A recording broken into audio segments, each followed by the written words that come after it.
Hello students, today we will continue with the chapter, the formation of the earth. We have been talking about the origin of the earth. We talked about different hypotheses such as the gaseous mass hypothesis of Kant, nebular hypothesis of Laplace, other than that, planetesimal hypothesis of Chamberlain and Moulton. So moving forward, today we will be talking about another hypothesis, that is the tidal or collision hypothesis.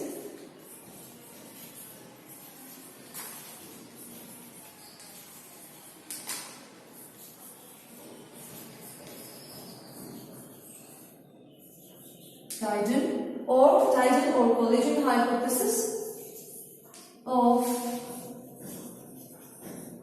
genes and Jeffreys.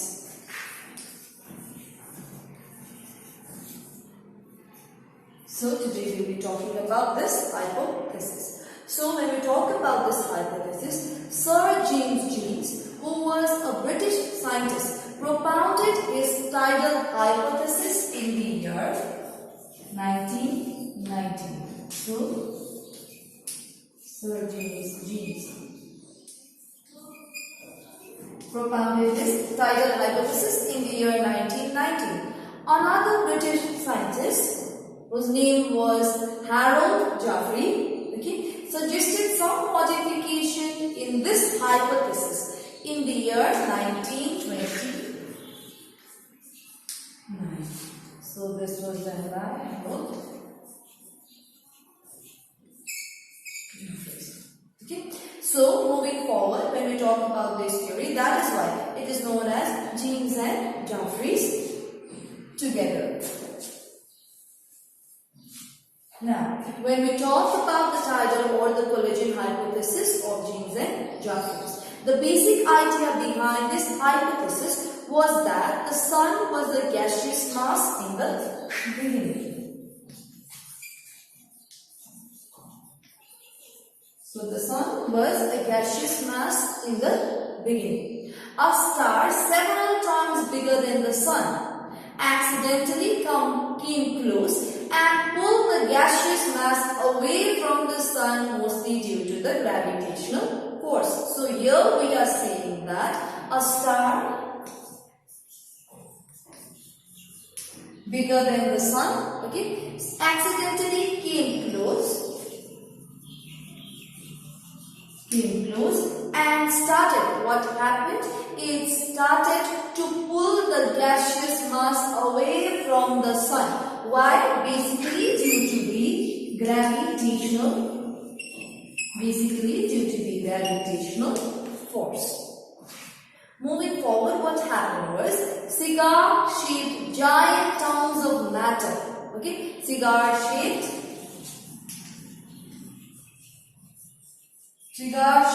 giant tongues of matter came out of the sun. This gaseous mass could not come back to the sun. So here we are seeing it started pulling the material away because of the gravitational force. So what happened was a kind of cigar-shaped matter, or we could say here the cigar-shaped tongue of matter came out of the sun and started revolving around the sun as it could not go back or return to the sun. The ejected tongues of matter broke into smaller chunks. So they started breaking into smaller chunks or planetesimals, which were flying as cold bodies around the sun. So they started to break up and started revolving around the sun in the form of cold bodies. What happened was by collision and gravitational attraction, the larger planetesimal swept up the smaller pieces. So this was broken into many pieces. This cigar-shaped giant tongue was broken into many pieces. So later what happened was, due to collision and as the bigger planetesimal started pulling the smaller matter towards itself. So what happened was, at the final stage, through this process, they are saying here, according to this theory, the planets were formed. So basically talk about the tidal or the collision hypothesis of James and Joffrey. Okay. What they tried to say was, firstly, there was a bigger wandering star that approached the sun. A bigger wandering star approached the sun. Next, what happened was the star causes a bulge on the surface of the earth. So a bulge was created on the surface of the sun. What happened was a portion of gaseous mass was drawn out of the sun by the approaching star.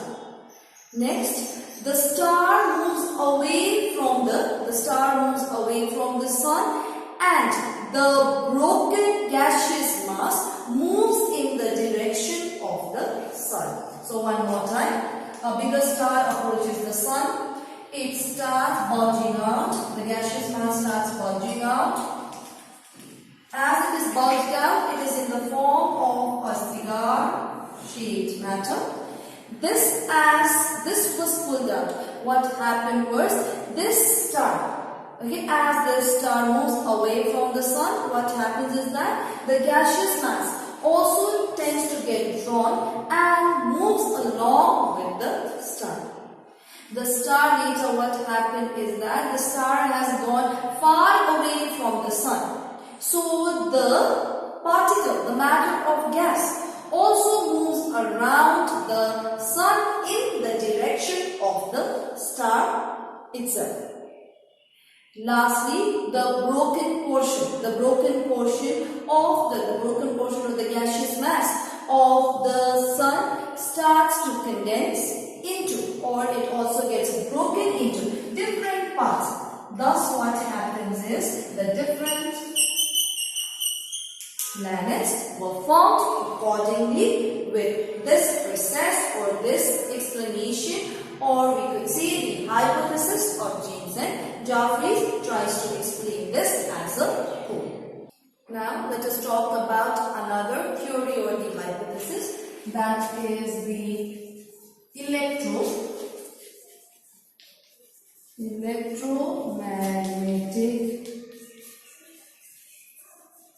electromagnetic theory of Dr. Hans Alfvén.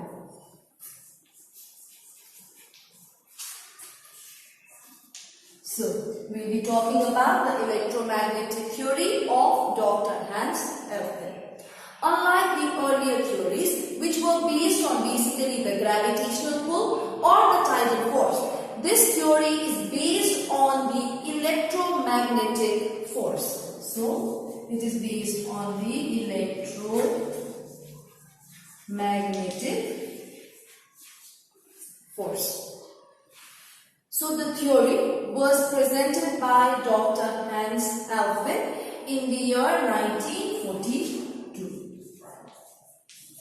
He tried to explain the origin of Earth with the help of his electromagnetic theory.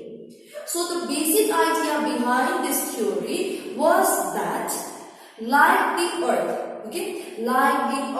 the Sun is surrounded by a strong electromagnetic, or we can say magnetic field. So here, one more time, according to this theory, the Sun is surrounded by the magnetic field like the Earth. In the beginning, this electromagnetic field was 1,000 times stronger than its present strength. So at the beginning it was this electromagnetic field. This electromagnetic field was 1,000 times stronger than its present strength.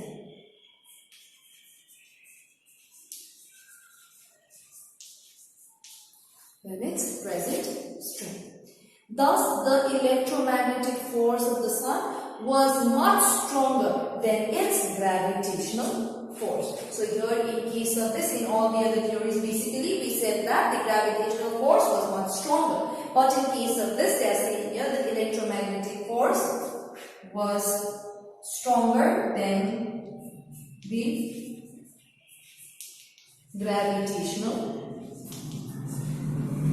force, was lesser as compared to the electromagnetic field.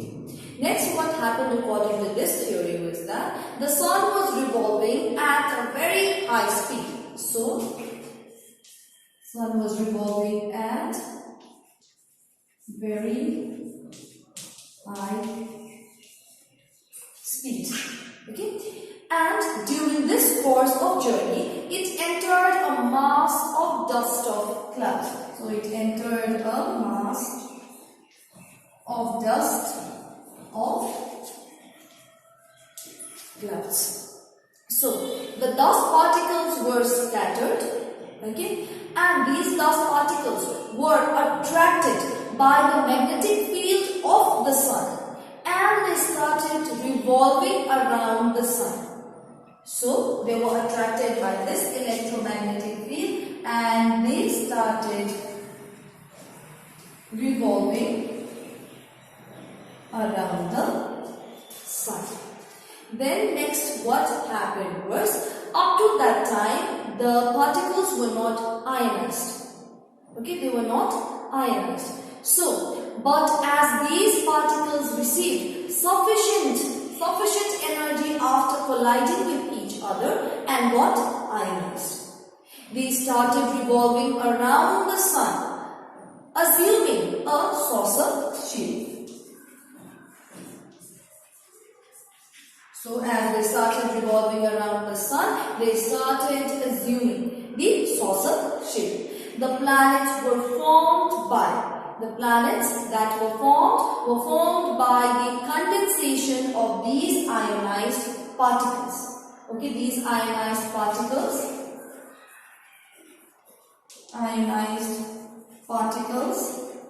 as they condensed. What happened was the planets were formed.